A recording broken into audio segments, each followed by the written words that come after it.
Segala sesuatu yang jahat bukan datangnya dari Tuhan. Bahkan sakit penyakit pun bukan datang dari Tuhan, tapi Tuhan izinkan terjadi di dalam kehidupanmu. Bahkan kemiskinan, kebangkrutan bukan berasal dari Tuhan. Yang berasal dari Tuhan, yang berasal dari kerajaan Allah Bapa di surga adalah segala sesuatu yang baik, segala sesuatu cinta kasih, segala sesuatu keadilan.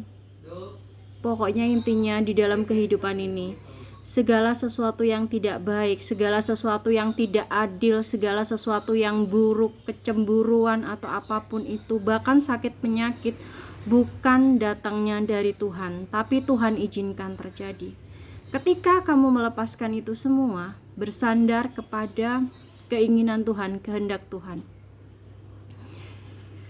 Kehidupan ini punya rotasi keseimbangan antara alam roh dan alam dunia. Ketika kamu punya masalah dan melihat segala sesuatu di alam dunia, segala sesuatu mungkin kamu berpikir tidak mampu menyelesaikan. Tapi sadarlah secara penuh bahwa kita punya Tuhan yang berkuasa atas segala sesuatu yang ada di bumi ini. Bahkan sakit penyakit yang bukan berasal dari Tuhan, tapi Tuhan izinkan terjadi, bukan untuk melemahkan kamu, bukan untuk membuat kamu semakin menjauh dari Tuhan. Penyakit itu diberikan kepada kamu supaya kamu mendekat dan mengetahui rencana besar Bapa atas kehidupanmu.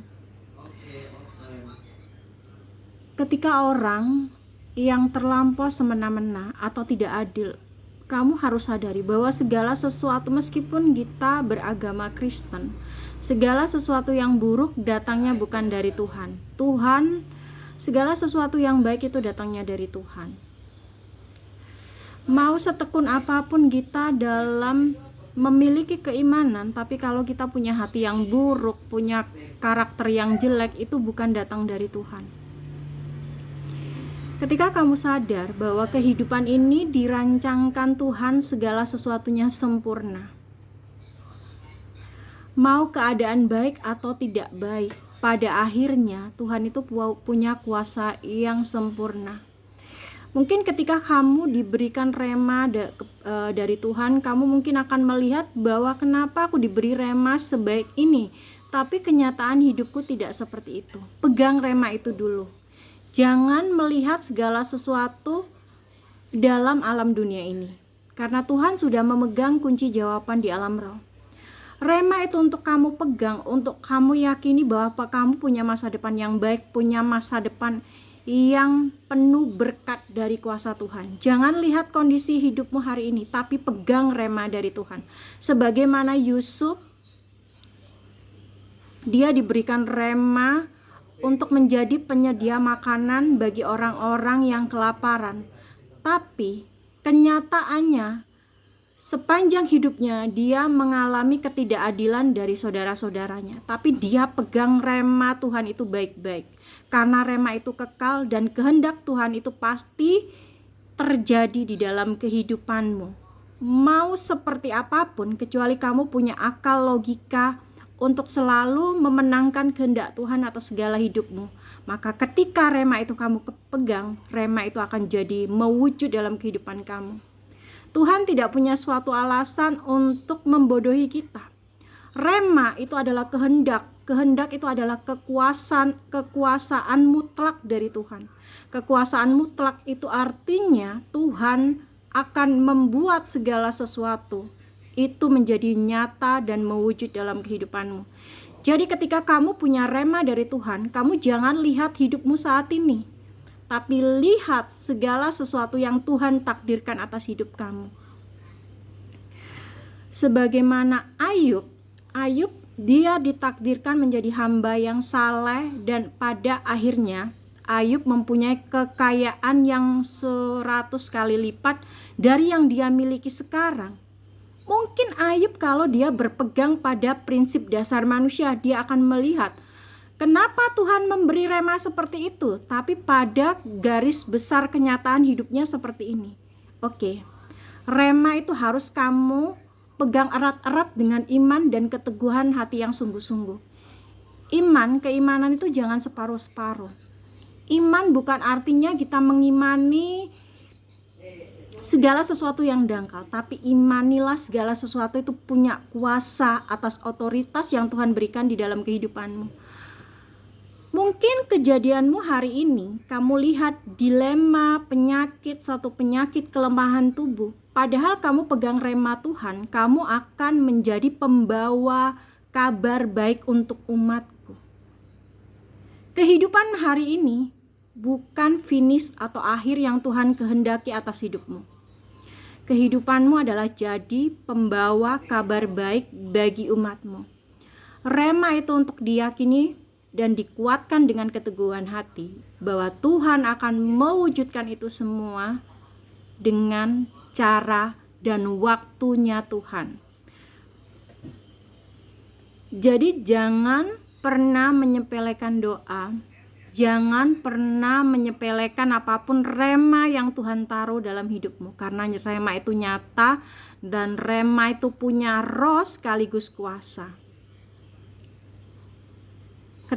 Ketika kamu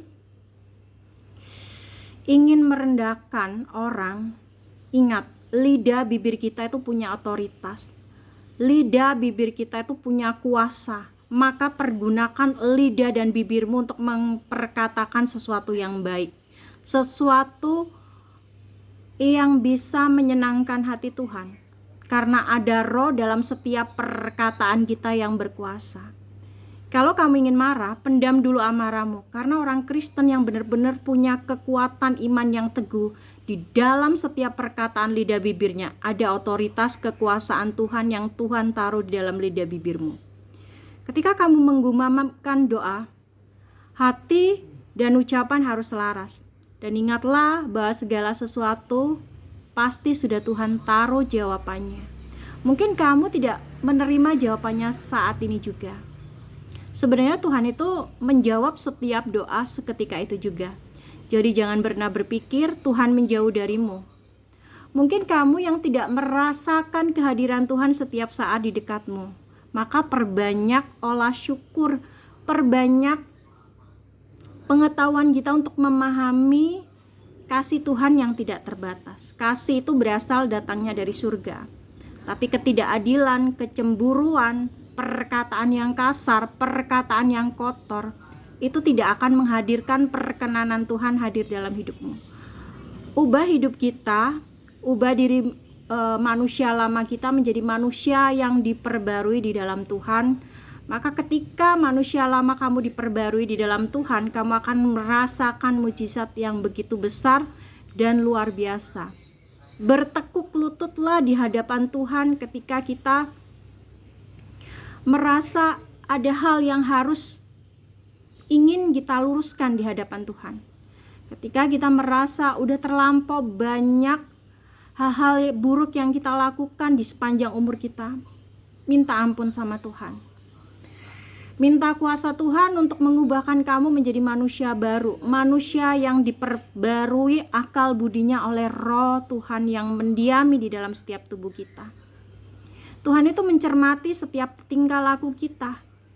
Dan jangan pernah berkata bahwa Tuhan tidak melihat apa yang kita lakukan. Bahkan Tuhan mencatat setiap doa-doa kamu, mencatat setiap keinginan-keinginan kamu yang tidak terucap, namun kamu selalu lantunkan di dalam hatimu. Dan percayalah bahwa tidak ada yang mustahil bagi Tuhan. Tuhan memberikan pada waktu yang tepat. Lihatlah sesuatu bukan dari kacang kulit luarnya aja, tapi lihatlah bahwa setiap masalah itu untuk menguatkan kamu, untuk mengasah kamu, untuk mempertajam kamu, untuk memurnikan kamu. Dan Tuhan cuma mau bilang, tidak ada yang tidak mungkin ketika kamu taruh keinginan itu di hadapan Tuhan. Sakit seperti apapun itu pasti akan sembuh di hadapan Tuhan. Tuhan bisa memperbarui sel-sel tubuh kita. Jangan ada keraguan sedikit pun. Tuhan bisa angkat penyakitmu. Jangan ada keraguan sedikit pun atas imanmu. Karena kalau ada sedikit pun keraguan, itu akan mematahkan. Segala keraguan-raguan itu menyukakan hati kuasa-kuasa jahat. Di alam kita, di udara ini banyak kuasa-kuasa jahat yang berterbangan. Apalagi di tahun-tahun ini, kuasa-kuasa jahat banyak merengkuh orang yang meragu-ragukan kuasa Tuhan. Banyak orang yang meragu-ragukan kuasa mujizat Tuhan. Padahal Tuhan bisa memperbarui sel di dalam tubuh kamu yang rusak. Tuhan bisa memperbarui jantung kamu. Maka perkatakanlah iman di dalam hatimu. Iman itu bukan melihat, tapi merasakan kuasa Tuhan tengah bekerja di dalam hidupmu.